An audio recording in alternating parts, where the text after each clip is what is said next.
ಜೈಲಿನಲ್ಲಿ ಖೈದಿಗಳು ಹೇಗೆ ಬಿಂದಾಸ್ ಆಗಿ ಆರಾಮಾಗಿ ಇದ್ದಾರೆ ಅನ್ನೋದಕ್ಕೆ ಮತ್ತೊಂದು ಉದಾಹರಣೆ ರನ್ಯಾ ರಾವ್ ಸ್ನೇಹಿತ ತರುಣ್.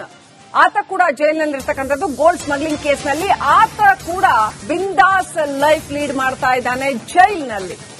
ಪರಪ್ಪನಗ್ರಹಾರ ಜೈಲಿನಲ್ಲಿ ರನ್ಯಾ ರಾವ್ ಸ್ನೇಹಿತನಿಗೆ ರಾಜಾತಿಥ್ಯ. ರನ್ಯಾ ರಾವ್ ಪ್ರಿಯಕರ ಜೈಲಿನಲ್ಲಿ ಬಿಂದಾಸ್ ಲೈಫ್ ಲೀಡ್ ಮಾಡ್ತಾ ಇದ್ದಾನೆ. ತೆಲುಗು ಸಿನಿಮಾ ನಟ ಆಗಿರ್ತಕ್ಕಂಥ ತರುಣ್ ಗೋಲ್ಡ್ ಸ್ಮಗ್ಲಿಂಗ್ ಕೇಸ್ನಲ್ಲಿ ಜೈಲಿನಲ್ಲಿದ್ದಾನೆ. ಆತನಿಗೆ ಮೊಬೈಲ್ ಫೋನ್ ಸಿಕ್ಕಿದೆ ಅಂತ ಹೇಳಲಾಗ್ತಾ ಇದೆ. ಆತನ ಸೆಲ್ನಲ್ಲಿ ಟಿವಿ ಇದೆ ಅಂತ ಹೇಳಲಾಗ್ತಾ ಇದೆ. ಕೈಯಲ್ಲಿ ಮೊಬೈಲ್ ಫೋನ್, ಸೆಲ್ನಲ್ಲಿ ಟಿವಿ. ಮತ್ತೆ ಅದನ್ನ ಇನ್ನೇನು ಜೈಲ್ ಅಂತ ಕರೀತಾರ, ರೆಸಾರ್ಟ್ ಅಂತ ಕರೀತಾರ? ದೃಶ್ಯಗಳಲ್ಲಿ ನೋಡ್ತಾ ಇದ್ದೀವಿ ಯಾವ ರೀತಿ ಮೊಬೈಲ್ಗಳು ಸಿಕ್ಕಿದಾವೆ ಅಂತ. ಇನ್ನು ಆತನ ಸೆಲ್ನಲ್ಲಿ ವಾಟರ್ ಕ್ಯಾನು, ನೀರು ಎಲ್ಲಾ ಸೌಲಭ್ಯ ಇದೆ. ಬೇಕಾಗಿರೋ ಎಲ್ಲಾ ಸೌಲಭ್ಯ ಇದೆ. ಒಂದು ಸೆಲ್ ನೋಡ್ತಾ ಇದ್ದೀವಿ. ಆ ಸೆಲ್ ಜೈಲ್ ಸೆಲ್ ಅಂತ ಹೇಳಕ್ಕಾಗಲ್ಲ. ಅಲ್ಲಿ ಟಿವಿ ಇರ್ಬೋದು, ಮೊಬೈಲ್ ಫೋನ್ ಇರ್ಬೋದು, ಎಲ್ಲಾ ಸೌಲಭ್ಯ ಇದೆ.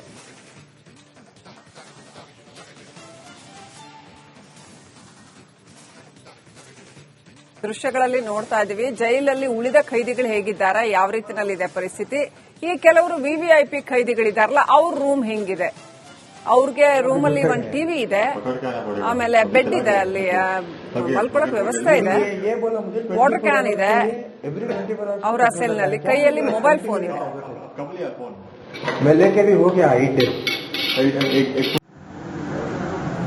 ಇನ್ನಷ್ಟು ಅಪ್ಡೇಟ್ ಪಡ್ಕೊಳ್ಳೋಣ. ನಮ್ಮ ಪ್ರತಿನಿಧಿ ಅರವಿಂದ್ ಲೈವ್ ಕನೆಕ್ಟ್ ಆಗಿದ್ದಾರೆ. ಅರವಿಂದ್, ರನ್ಯಾ ರಾವ್ ಸ್ನೇಹಿತ ತರುಣ್ ಕೈಯಲ್ಲಿ ಮೊಬೈಲ್ ಇರ್ತಕ್ಕಂಥದ್ದು, ಜೊತೆಗೆ ಎಲ್ಲಾ ಸೌಲಭ್ಯಗಳಿದೆ ಅಂತ ಈಗಲೂ ಕೂಡ ವಿವಿಐಪಿ ಆತಿಥ್ಯ ಜೈಲಲ್ಲಿ ಮುಂದುವರೆದಿದೆಯಾ?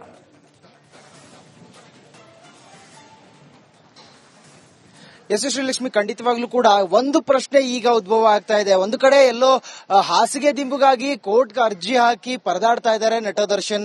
ಮತ್ತೊಂದು ಕಡೆ ಉಮೇಶ್ ರೆಡ್ಡಿ ಆಗಿರ್ಬೋದು. ಈಗ ಮತ್ತೊಂದು ವಿಚಾರ ಬಯಲಾಗ್ತಾ ಇರುವಂತದ್ದು, ರನ್ಯಾ ರಾವ್ ಕೇಸ್ನಲ್ಲಿ ಸ್ಮಗ್ಲರ್ ಆಗಿದ್ದಂತಹ ತೆಲುಗು ನಾಯಕ ನಟ, ಚಿತ್ರವೊಂದರ ನಾಯಕ ನಟ ತರುಣ್ ಏನಿದ್ದಾನೆ, ಆತನಿಗೂ ಕೂಡ ಅಲ್ಲಿ ವಿಐಪಿ ಟ್ರೀಟ್ಮೆಂಟ್ ಕೊಡಲಾಗ್ತಿದೆ ಅನ್ನುವಂಥದ್ದು. ಆತನಿಗೂ ಕೂಡ ಮೊಬೈಲ್, ಟಿವಿ ಇನ್ನಿತರ ಎಲ್ಲಾ ಸೌಲಭ್ಯಗಳನ್ನು ಪರಪ್ಪನಗ್ರಹಾರ ಜೈಲಿನಲ್ಲಿ ಸಿಗ್ತಾ ಇದೆ ಆತನಿಗೆ. ಎಲ್ಲೋ ಒಂದ್ ಕಡೆ ಇದು ಜೈಲ ಅಥವಾ ಲಾಡ್ಜ್ ಅನ್ನುವಂತ ಪ್ರಶ್ನೆಯನ್ನ ಈಗ ಜನ ಮಾಡ್ತಾ ಇರುವಂತದ್ದು.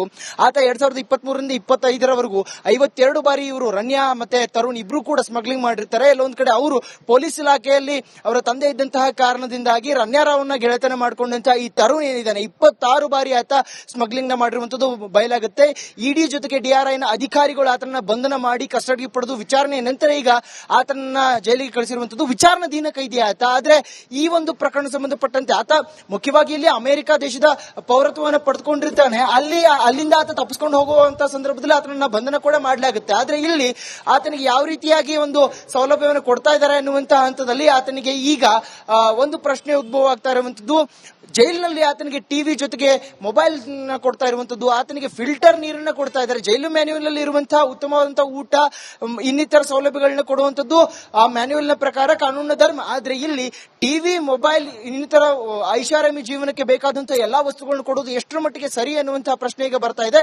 ಎಲ್ಲಾ ರೀತಿಯಾದಂತಹ ಅಂದ್ರೆ ಪ್ರತ್ಯೇಕವಾದಂತಹ ಸೆಲ್ಗಳಿಗೆ ಇವರು ಟಿವಿಗಳನ್ನ ಕೊಡ್ತಾ ಇರುವಂತದ್ದು ಇಲ್ಲಿ ಗಮನಿಸಬೇಕಾದಂತಹ ವಿಷಯ. ಇದು ಹೇಗೆ ಸಾಧ್ಯ? ಇದು ಮ್ಯಾನ್ಯುವಲ್ ನಲ್ಲಿ ಇದೆಯಾ ಅನ್ನುವಂತಹ ಪ್ರಶ್ನೆಯನ್ನ ಈಗ ಮಾಡ್ತಾ ಇರುವಂತದ್ದು. ಎಲ್ಲೋ ಒಂದು ಕಡೆ ಈ ಕೇಸ್ ಗಂಭೀರವಾದಂತಹ ಕೇಸ್. ಒಂದು ಕಡೆ ಉಮೇಶ್ ರೆಡ್ಡಿ ಆತ ರೇಪಿಸ್ಟ್ ಆಗಿರ್ತಾನೆ, ಅಲ್ಲ ಆತನಿಗೂ ಕೂಡ ಕೊಡ್ತಾ ಇರುವಂತದ್ದು.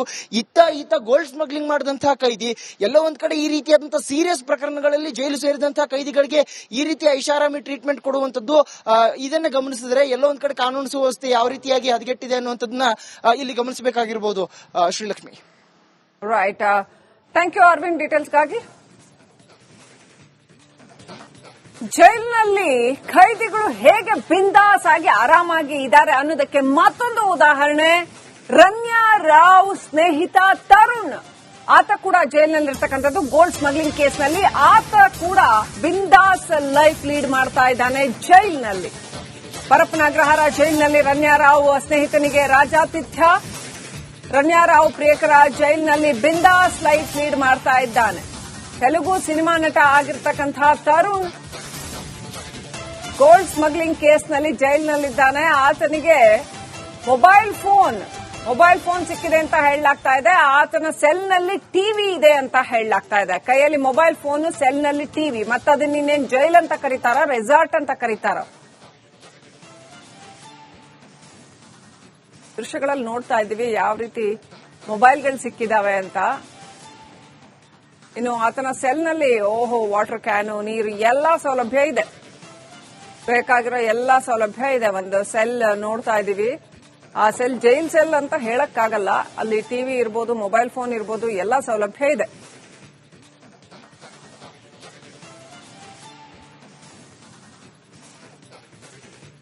ದೃಶ್ಯಗಳಲ್ಲಿ ನೋಡ್ತಾ ಇದ್ದೀವಿ. ಜೈಲಲ್ಲಿ ಉಳಿದ ಖೈದಿಗಳು ಹೇಗಿದ್ದಾರೆ, ಯಾವ ರೀತಿನಲ್ಲಿದೆ ಪರಿಸ್ಥಿತಿ.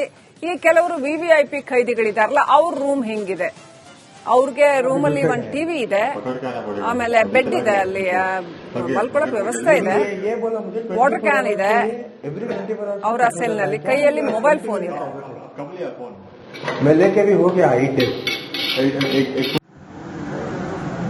ಇನ್ನಷ್ಟು ಅಪ್ಡೇಟ್ ಪಡ್ಕೊಳ್ಳೋಣ. ನಮ್ಮ ಪ್ರತಿನಿಧಿ ಅರವಿಂದ್ ಲೈವ್ ಕನೆಕ್ಟ್ ಆಗಿದ್ದಾರೆ. ಅರವಿಂದ್, ರನ್ಯಾ ರಾವ್ ಸ್ನೇಹಿತ ತರುಣ್ ಕೈಯಲ್ಲಿ ಮೊಬೈಲ್ ಇರ್ತಕ್ಕಂಥದ್ದು, ಜೊತೆಗೆ ಎಲ್ಲಾ ಸೌಲಭ್ಯಗಳಿದೆ ಅಂತ ಈಗಲೂ ಕೂಡ ವಿವಿಐಪಿ ಆತಿಥ್ಯ ಜೈಲಲ್ಲಿ ಮುಂದುವರೆದಿದ್ಯಾ?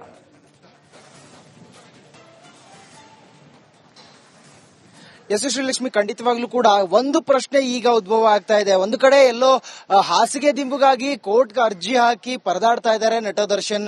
ಮತ್ತೊಂದು ಕಡೆ ಉಮೇಶ್ ರೆಡ್ಡಿ ಆಗಿರ್ಬೋದು. ಈಗ ಮತ್ತೊಂದು ವಿಚಾರ ಬಯಲಾಗ್ತಾ ಇರುವಂತದ್ದು, ರನ್ಯಾ ರಾವ್ ಕೇಸ್ನಲ್ಲಿ ಸ್ಮಗ್ಲರ್ ಆಗಿದ್ದಂತಹ ತೆಲುಗು ನಾಯಕ ನಟ, ಚಿತ್ರವೊಂದರ ನಾಯಕ ನಟ ತರುಣ್ ಏನಿದ್ದಾನೆ, ಆತನಿಗೂ ಕೂಡ ಅಲ್ಲಿ ವಿಐಪಿ ಟ್ರೀಟ್ಮೆಂಟ್ ಕೊಡಲಾಗ್ತಿದೆ ಅನ್ನುವಂಥದ್ದು. ಆತನಿಗೂ ಕೂಡ ಮೊಬೈಲ್, ಟಿವಿ, ಇನ್ನಿತರ ಎಲ್ಲಾ ಸೌಲಭ್ಯಗಳನ್ನು ಪರಪನಾಗ್ರಹಾರ ಜೈಲಿನಲ್ಲಿ ಸಿಗ್ತಾ ಇದೆ ಆತನಿಗೆ.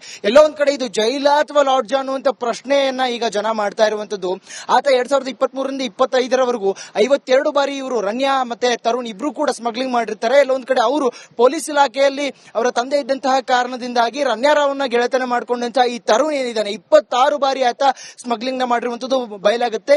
ಇಡಿ ಜೊತೆಗೆ ಡಿಆರ್ಐನ ಅಧಿಕಾರಿಗಳು ಆತನ ಬಂಧನ ಮಾಡಿ ಕಸ್ಟಡಿಗೆ ಪಡೆದು ವಿಚಾರಣೆ ನಂತರ ಈಗ ಆತನ ಜೈಲಿಗೆ ಕಳಿಸಿರುವಂತದ್ದು. ವಿಚಾರಣಾಧೀನ ಕೈದಿ ಆತ. ಆದ್ರೆ ಈ ಒಂದು ಪ್ರಕರಣ ಸಂಬಂಧಪಟ್ಟಂತೆ ಆತ ಮುಖ್ಯವಾಗಿ ಇಲ್ಲಿ ಅಮೆರಿಕ ದೇಶದ ಪೌರತ್ವವನ್ನು ಪಡೆದುಕೊಂಡಿರ್ತಾನೆ. ಅಲ್ಲಿಂದ ಆತ ತಪ್ಪಿಸ್ಕೊಂಡು ಹೋಗುವಂತ ಸಂದರ್ಭದಲ್ಲಿ ಆತನನ್ನ ಬಂಧನ ಕೂಡ ಮಾಡಲಾಗುತ್ತೆ. ಆದ್ರೆ ಇಲ್ಲಿ ಆತನಿಗೆ ಯಾವ ರೀತಿಯಾಗಿ ಒಂದು ಸೌಲಭ್ಯವನ್ನು ಕೊಡ್ತಾ ಇದ್ದಾರೆ ಅನ್ನುವಂತಹ ಹಂತದಲ್ಲಿ ಆತನಿಗೆ ಈಗ ಒಂದು ಪ್ರಶ್ನೆ ಉದ್ಭವ ಆಗ್ತಾ ಇರುವಂತದ್ದು.